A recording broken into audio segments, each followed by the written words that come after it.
نحمده ونصلي على رسوله الكريم. اما بعد، امروز ما موضوعی را که میخوام دنبال بکنم متعلق یا ارتباط دارد به فضایل روز جمعه و اعمالی که متعلق به روز جمعه است. در این باره حدیثی را ما از صحیح ابن حبان نمبر 2770 نقل میکنم.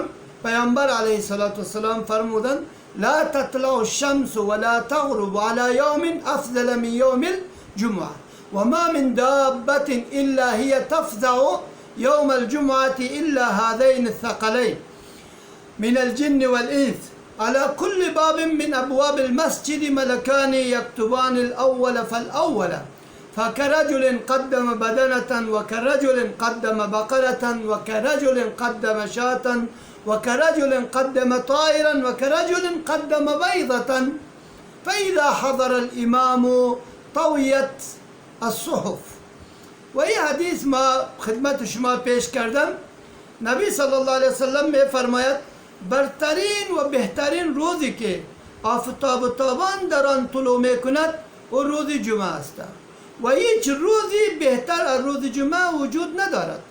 هر جنبنده و زنده جانی روی زمین از آن روز در هراس و در بیم هستند. معنیش یعنی آنها بنابر فطرت اسلامی که الله سبحانه و تعالی اونها را پیدا کردن، اونها از روز رستاخیز بیم دارند. و ذلك فطرت فطرهم الله علیها. و این فطرتی که الله متعال برای فطرت این مخلوقات خود پیدا کرد، اونها از این روز در هراس و در بیم هستند. غیر الثقلین الا الثقلین، علاوه از ثقلین که ثقلین عبارت از انسان ها و جنیات، زیرا این دو جنبنده و این دو زنده جان انس و جن از قیامت بیم و هراسی ندارند، در ترس و خوف نیستند و نه در انتظار هستند که قیامت می آید و این بسیار زیاد هیبتناک و هولناک است، چون ایشان در غفلت عمیق گرفتار هستند و در خواب غفلت گرفتار هستند. از این خاطر اینا از هیبت و از هولناکی روز بیخبر هستند. از این خاطر اینها نمی ترسند و نه در انتظار هستند. و در آن روز رستاخیز، در هر دروازه و در آن روز، در روز جمعه، در روز جمعه در هر دروازه از دروازه های مسجد دو فرشته برای نوشتن اولین فاولین مقرر هستند. برای نوشتن نمازگزاران اولین و اولین مقرر هستند. و کسانی که در وقت اول و دوم میآیند، پاداش اینها بزرگ هستند. اجر و پاداش سبقت کننده ها و سابقین الی الخیرات در ساعت های اولین روز جمعه همانند شخصی یا همانند پاداش شخصی است که شتری را غرض صدقه پیش کرده است. چقدر ثواب دارد؟ ثواب شخصی که در ساعت اول روز جمعه میاد همان قدر ثواب دارد. و کسی که در ساعت دوم یا در وقت دوم میآید همانند شخصی که گوسفندی را به خاطر رضای پروردگار خود صدقه کرده، ثوابش چقدر است؟ مطابق از او. و یا در تایم سوم که میآید، در وقت سوم، مانند شخصی که پرنده ای را به سبب قربت الهی خیرات کرده باشد، چقدر ثواب دارد؟ مطابق از او. و کسی که در تایم چهارم یا اینکه بعد از این میآید همانند شخصی است که تخم مرغ را به خاطر حصول اجر و ثواب عطیه کرده باشد. این تفاوت یا این تفاوت در درجات یا در درجات اجر به اعتبار سبقت و عدم سبقت یا به اعتبار داشتن اول وقت یا آخر وقت یا وقت متوسط است.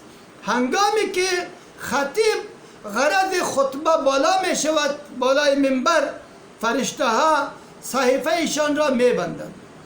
دوم چیز، در روز جمعه حدیثی را امام مسلم رحمه الله در صحیح خود از ابو هریره رضی الله عنه نقل میکند، حدیث 408 من صلى علي واحدة او مرة صلى الله عليه بها 10 شخصی به من یک بار درود بفرستد پروردگار متعال بالای او 10 رحمتی میفرستد.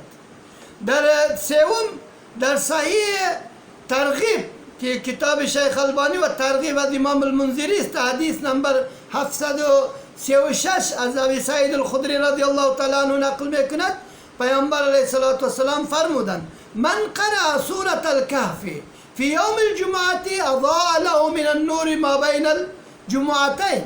هر کسی روز جمعه سوره کهف را تلاوت کند بین این دو جمعه برای او نوری می درخشد، برای دو نوری می درخشد و این نور را خداوند متعال در قلب خواننده ها پرتاب می کند، در قلب قرائت تلاوت کننده ها پرتاب می کند و یا این نور پروردگار متعال در چشم تلاوت کننده ها پرتاب می کند و یا در بصیرتش پرتاب می شود و یا در جمیع احوال و شؤون کسی که سوره کهف تلاوت می کند این نور در اونجا پرتاب می شود. یا این نوری است که با اعمال قرائت کننده سوره کهف به بهشت صعود می کند، یعنی بالا می شود، یا فرشتگان او نور می بیند یا برای او در نوری در آخرت می درخشد در برابر این نور.